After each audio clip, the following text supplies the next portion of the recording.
ఇంటి బిడ్డవో నా ఇంటి దేవతే ఎవలయ్య సొంతమో నా పంచ ప్రాణమే కళ్ళు రెండు నావే అయినా కంటి నీరు ఆపలేనే గుండె బరువు తేలికైనా ఇంత బాధ మోయలేనే అందమైతే నాకు లేదులే మనసు వెన్నెలే అన్యం పుణ్యమెరగా నోడినే నిన్నే నమ్మలే కావచ్చమ్మ పేదోడినే కాని గుణములో ధనవంతున్నే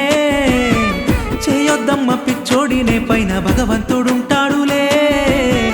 రావద్దమ్మ ఈ బాధనే భూమి మీదున్న ఏ మనిషికే